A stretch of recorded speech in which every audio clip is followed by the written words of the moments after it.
Hey guys, obviously I'm gone again today. This time it's for the redesign thing. I'm in Lawrence. So I'm recording a video for you. My cat wants to be part of the video.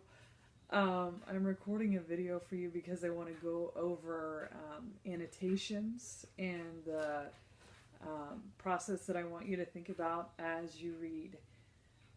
It's really important that you annotate. I know that last year some of you just marked random things, random words. I caught on to that, but hopefully you understand the value of it now. If not, I hope that you'll at least suck it up and do it because it's an assignment. You'll get 10 points a chapter. But also it's really important because you can apply this to any class. You can apply it to the ACT. You can apply it to outside of school as well when you're working. It's important to be a smart reader, not just a fast reader or somebody who just reads to get the assignment done, but somebody who actually invests time and effort into their reading. So I want you to remember that we're going to look for figurative language when we're reading. So I shampoo, which is idiom, simile, hyperbole, alliteration, metaphor, personification, oxymoron, onomatopoeia, things like repetition, color references, the meanings of names and locations, allusions, and that is, if you remember when we read Fahrenheit 451 last year, one of the big allusions was to the book of Job, and that's a book in the Bible. And it's about a guy who suffered a lot. And if you don't know anything about Job, then you miss that whole reference. And so allusions are important too. So I printed out for you the first chapter of The Great Gatsby. I hope I'm looking at the right place because I don't know where the camera is on this thing. Anyway, I printed out part of the first chapter of The Great Gatsby for you. We don't have our books yet. I have some, but I don't have all of them yet. So we're just going to go through it together right now. So I need you to get those papers. They should be stapled, ready for you to go, and something to write with. You can use highlighters, you can use pens, you can use different colored pens, you can use pencil, whatever you want. But I'm just going to read this to you, and I'm going to tell you how I would mark it.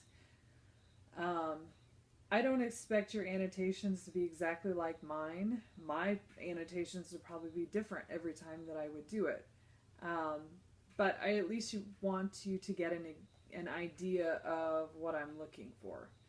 So I'm just going to start reading. I want you to follow along and mark your paper as we go with the things that I would mark. In my younger, more vulnerable years, my father gave me some advice that I've been turning over in my mind ever since. Whenever you feel like criticizing anyone, he told me, just remember that all the people in this world haven't had the advantages that you've had. He didn't say any more, but we've always been unusually communicative in a reserved way, and I understood what he meant, that he meant a great deal more than that. So if I was writing in my book, I would probably make a note out in the margin that the narrator and his father, and we don't know that he's male, but he is a male narrator, but they communicate in a stereotypical male way, and that they don't always say exactly what they're thinking. And some of you might be able to relate to that maybe you as a guy do not say everything you're thinking, or maybe you and your father don't, or you have a brother or something like that you can relate to, that guys don't always say everything that's in their mind, unlike girls who usually are the other way around, say a little bit more than what we should. In consequence, I'm inclined to reserve, I still can't read even when I'm at home, reserve all judgments, a habit that has opened up many curious natures to me, and also made me the victim of not a few veteran bores.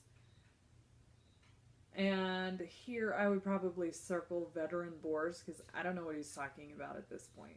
I think I'm going to have to read ahead. So I probably circle it and put a question mark over the top of it.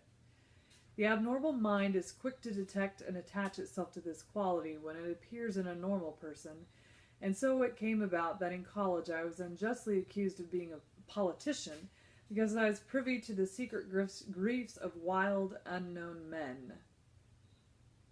I'm still a little bit lost here, so I might make a note there.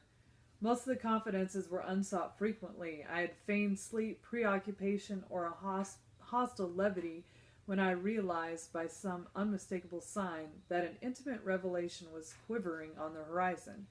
For the intimate revelations of young men, or at least in terms in which they express them, are usually plagiaristic and marred by obvious suppressions.